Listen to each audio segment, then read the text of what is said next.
그럼에도 불구하고라는 신앙이 우리의 신앙 되게 하여 주옵소서. 다니엘의 세 친구들이 불구덩이에 들어갔을 때 하나님이 나를 건지실 것이라는 것을 나는 믿지만 그렇지 아니할지라도 나는 그 하나님을 믿겠노라고 말한 것처럼 그 성도들의 신앙을 우리가 따라가게 하여 주시옵소서. 내 소원이 내 뜻이 이루어지지 않아도 내 마음이 내 마음 같지 않아도 하나님이 이루시는 것이 옳다 여기고 그것을 쫓아가는 신앙, 그것을 통해서 바른 신앙을 만들어가는 저들, 그래서 복받는 저들 되게 하여 주시옵소서.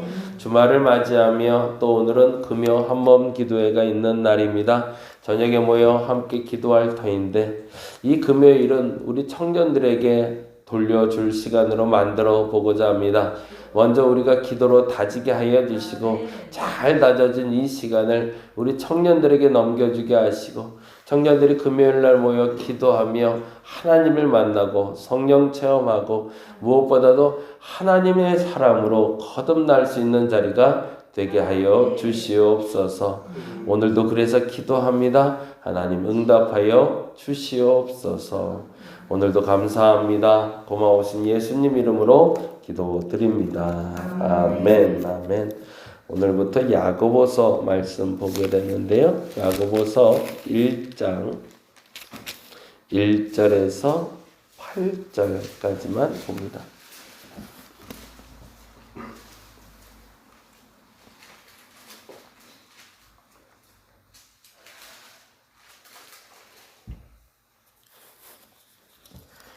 야고보서 1장 1절에서 8절이고요. 오늘은 아침에 정리 안 합니다. 저녁에 금요기도회가 있어서 오늘은 정리 안 하고 금요기도회 끝나고 정리하도록 하겠습니다. 그렇게 하시면 될 것 같아요. 1장 1절에서 8절 같이 읽겠습니다. 하나님과 주 예수 그리스도의 종 야고보는 흩어져 있는 12 제자에게 권하노라. 내 형제들아 너희가 여러 시험을 당하거든 온전히 기쁘게 여기라. 이는 너희 믿음의 시련이 인내를 만들어내는 줄 너희가 알미라. 인내를 온전히 이루라. 너희로 온전하고 구비하여 조금도 부족함이 없게 하려 함이라. 너희 중에 누구든지 지혜가 부족하거든 모든 사람에게 호의 주시고 꾸짖지 아니하시는 하나님께 구하라. 그리하면 주시리라. 오직 믿음으로 구하고 조금도 의심하지 말라. 의심하는 자는 마치 바람에 밀려 요동하는 바다 물결 같으니 이런 사람은 무엇이든지 주께 얻기를 생각하지 말라. 두 마음을 품어 모든 일에 정함이 없는 자로다. 아멘. 아멘. 야고보서는 사실은 신약의 잠언이라고 불려요. 그렇게 불리는 이유는 편집 형태가 그래서 그래요. 좋은 말씀이 많기도 하지만 다른 서신서들은 그러잖아요. 교리적인 부분이 앞에 써 있고 실천적인 부분이 써 있거나 책을 읽을 때 일목요연하게 서두, 본론, 결론, 시작하는 말, 그리고 중간 말, 그리고 맺는 말, 이런 식으로 가는데 야고보서는 사실은 그런 형태를 띠지는 않아요. 물론 서신서다 보니까 문안하는 인사가 있고 작별 인사하는 인사도 있긴 하지만 전체적으로 봤을 때 그 흐름이 지금 내가 하려는 말의 요지가 이것이다 라고 규정해서 조목조목 이렇게 살피기보단 이렇게 흘러가듯이 그래서 꼭 필요한 이야기를 해야겠다라고 생각하며 적은 게 바로 야고보서, 그래서 신약의 잠언이라고 불리기도 하고요. 그리고 재미난 건 야고보서에 그러나 근원적으로 흐르고 있는 뿌리가 있는데 그 뿌리는 바로 고난이라는 단어입니다. 그래서 너희가 고난을 당할 때 어떤 마음의 태도로 살아야 되는가에 대해서 이야기하면서 귀한 옥과 같은 말씀을 전달해 주는 게 바로 야고보서가 됩니다. 그럼 한번 볼까요? 어떤 얘기로 시작되는지 보겠습니다. 1장 1절이야 앞서 말씀드린 대로 서신서기 때문에 문안하는 인사를 적었다면 2절에서 본론적으로 하고 싶은 이야기를 시작하고 있습니다. 내 형제들아 너희가 여러 가지 시험을 당하거든 온전히 기쁘게 여기라. 사실 이 말을 하고 싶다는 거죠. 여러 가지 시험을 당하거든 이라고 말할 때 이 시험은 우리가 말하는 대로 고통이 오는 거죠. 고난이 오는 건데요. 이게 AD 한 60년경으로 봐요. 이제 핍박이 시작될 때예요. 그리고 그 핍박 때문에 성도들의 신앙이 무너지기 시작하거나 혹은 배교자들이 생기기 시작할 때거든요. 근데 지난번 말씀드린 대로 그냥 어려움이 왔다 정도가 아니라 사람들이 목숨을 담보로 신앙생활을 해야 될 때가 왔던 거죠. 근데 그때 나는 어떤 태도를 가져야 될까? 그것을 얘기하고 있는 게 야고보서가 됩니다. 그런데 매우 중요한 단어가 나오죠. 여러 가지 시험을 당하거든 어떻게 하래요? 온전히 기쁘게 여기래요. 그게 저와 여러분의 태도가 되시길 바랍니다.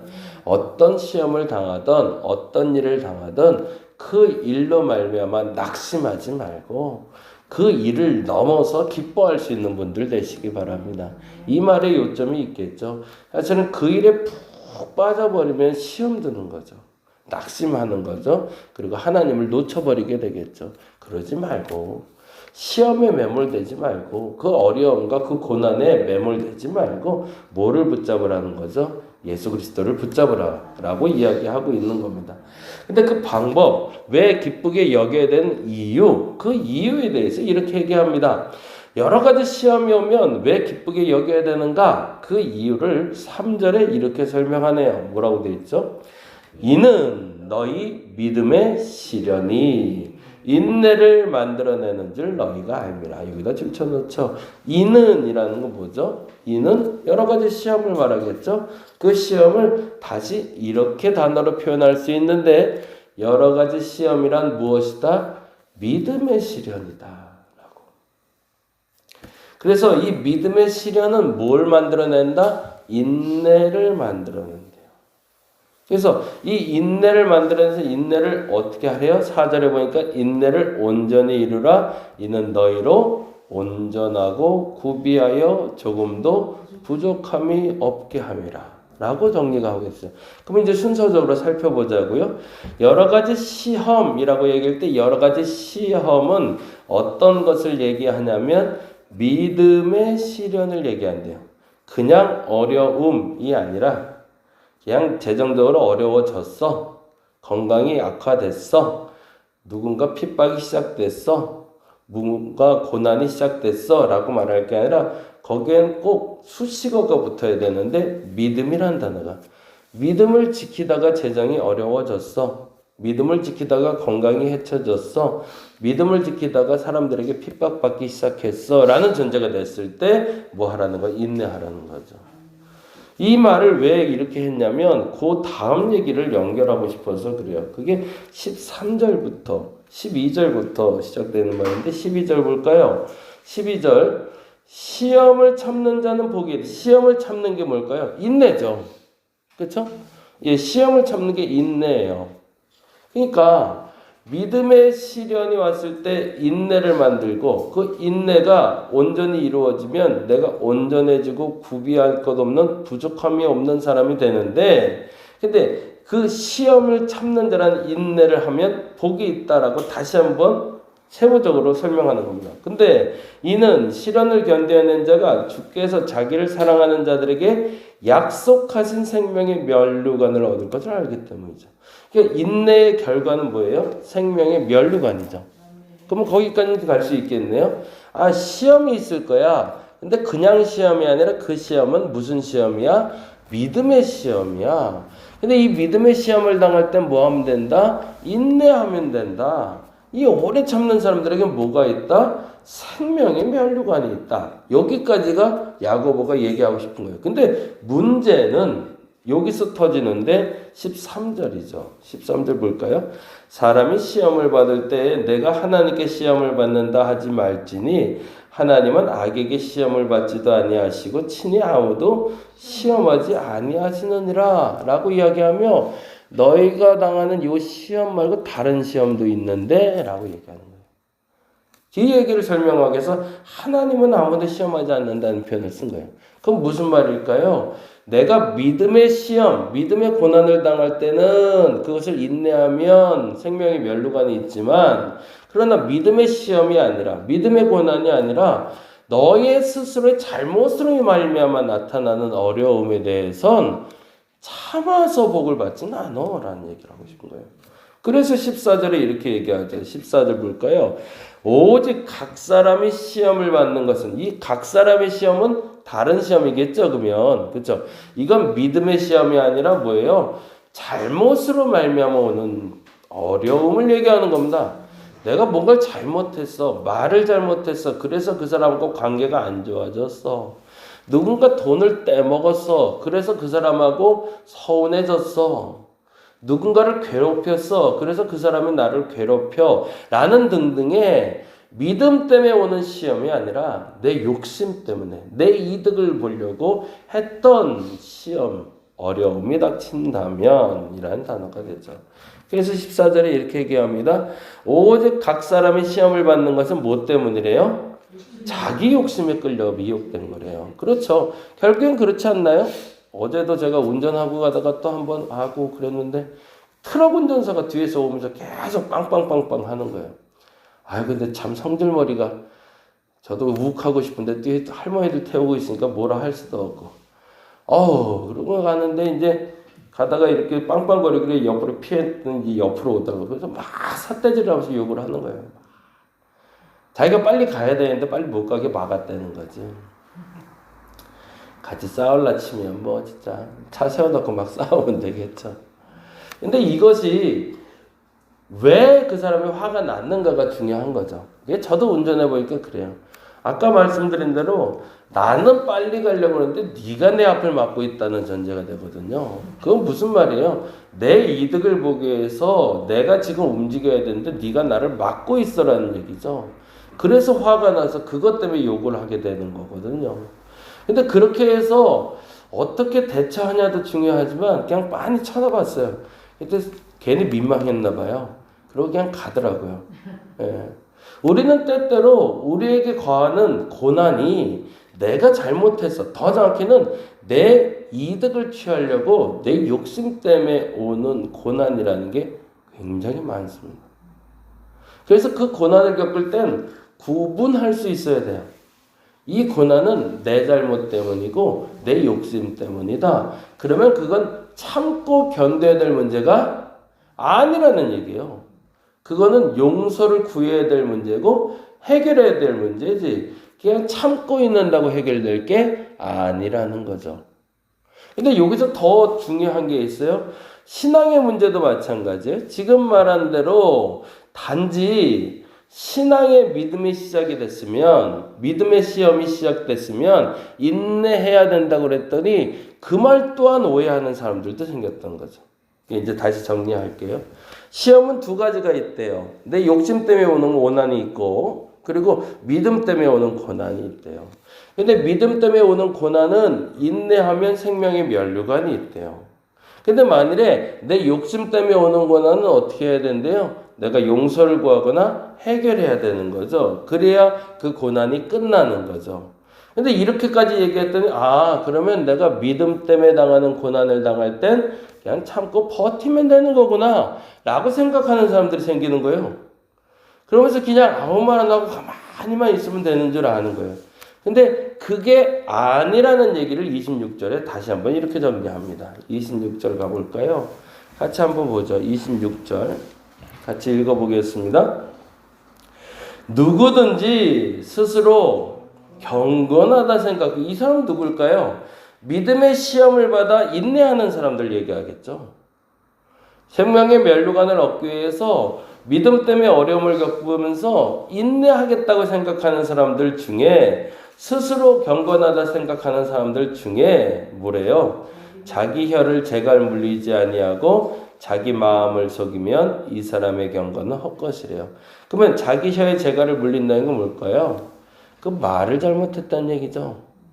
하지 말아야 될 말을 하고 다녔다는 얘기네요. 그리고 또 하나는 뭐죠? 자기 마음을 속이면 알면서도 안 하는 게 있다는 얘기네요. 그러면 뭘까요? 인내하며 기다리면서도 해야 될 일이 있다는 거죠. 그냥 단지 시간만 보내는 게 인내가 아니라 어떻게 그 시험이 올 때 참고 견뎌야 되는가. 27절에 이렇게 얘기합니다. 같이 읽어보죠. 하나님 앞에서 정결하고 더러움이 없는 경건은 뭐라고요? 곧 고아와 과부를 그 환난 중에 돌보고. 그러니 어려움이 오면 이 어려움 때문에 잘 버텨야겠다라고 얘기하는 게 아니라 그 어려움 가운데서도 뭘 보라는 거예요? 더 어려운 사람들이 있다면 그 아이들과 그 과부들을 돌보고 그 다음에 뭐 한대요? 또 자기를 지켜 세속에 물들지 아니하는 게 참된 인내다라고 얘기하는 겁니다. 기다리고 버티는 것이 아니라 기다리고 버티면서 꼭 해야 될 그 무엇을 할 수 있는 사람들, 그 사람들이 되는 것이 생명의 면류관을 얻을 수 있는 방법이라는 겁니다. 세계 곳곳에서 전쟁이 난다라는 표현을 쓰면서도 분명하게 전쟁 나는 곳에 대해서 우리가 기도하지 않아요. 하나는 아프가니스탄 지금 계속 그랬었고 지금 러시아하고 계속 전쟁 중에 있고요. 그리고 또 하나 팔레스타인에 지금 계속 전쟁 중에 있는데 지난번에 유튜브 보니까 안타까운 게 나오더라. 애들이 많이 죽었대잖아요.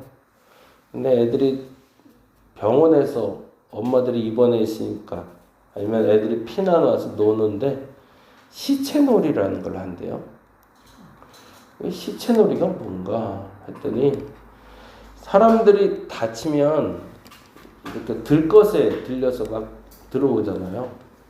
막 피투성이가 돼서 막 들어오는 사람도 있고 죽어서 들어오는 사람도 있잖아요.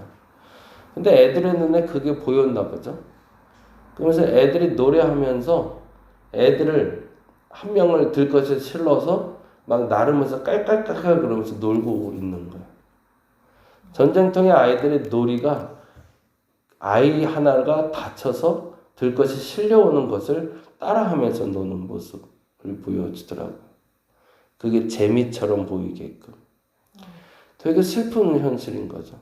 아이들이 죽음에 대해서 감지하지 못하고 있는데 그 아이들도 어떻게 됐을지 모를 상황들. 가장 어렵다라고 여겨질 때 사람들은 그렇게 생각합니다. 내 몸 챙기기도 어려운데 라고. 근데 그때일수록 더 무엇을 해야 된다는 거죠?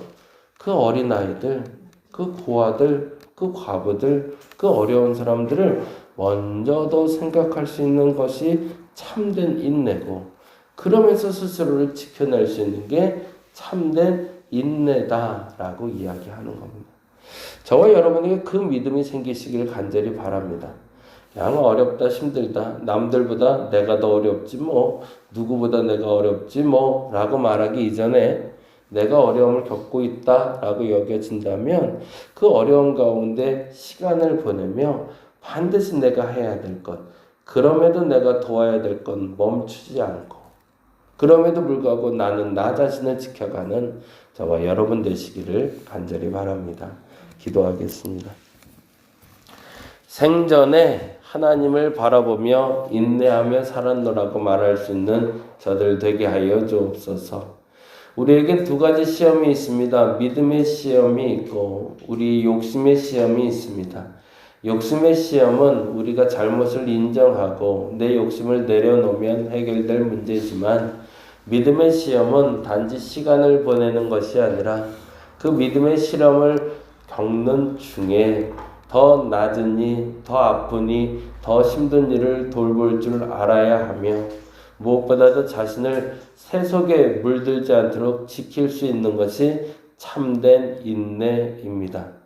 하나님 그 믿음을 우리에게 허락하여 주시옵소서.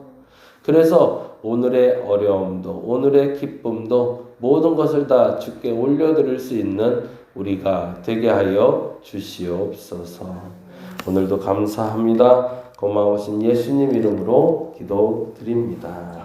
다 같이 기도하고 들어가겠습니다.